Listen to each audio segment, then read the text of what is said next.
everyone? This is Mr. Brass, and this topic that I want to go over is how not all statements of fact are geared towards a particular political policy.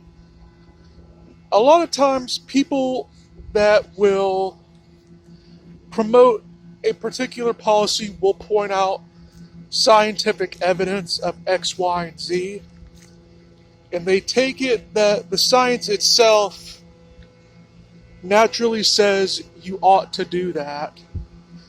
I do like to point out how, Suzanne Hassenfelder, she had made this good point, is that science doesn't tell us what we ought to do.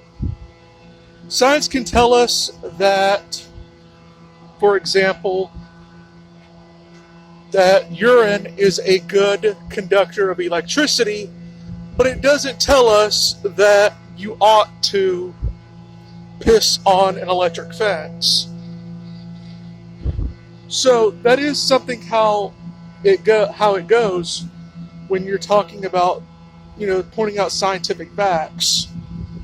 The scientific facts themselves do not necessarily lead one to do any particular conclusion.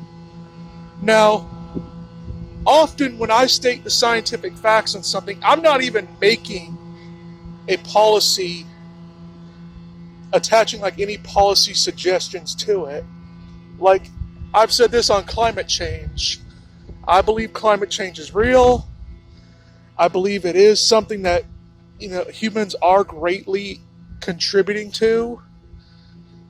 And I do think we should do something.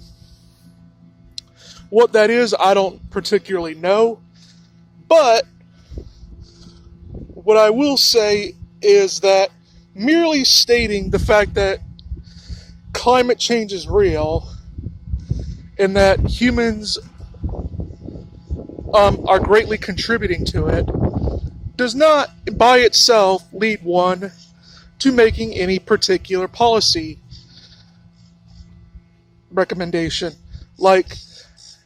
You can have that opinion, more like fact, because that's what science says, but you can have those beliefs and say, yeah, I believe those things, and I think they're great. Humans need to die out. That is a legitimate, and the whole, it's consistent with the science, I mean, to say that, to take a sort of misanthropic approach to it by saying, yeah, climate change is real, and it's a great thing because it'll finally wipe us off this planet. That's a perfectly logically consistent with the science approach. It's ethically dubious, but it's consistent with science. And when it comes to matters like abortion, saying that life begins at conception, the unborn are humans, and the like, by itself is no policy recommendation. It's just basic science.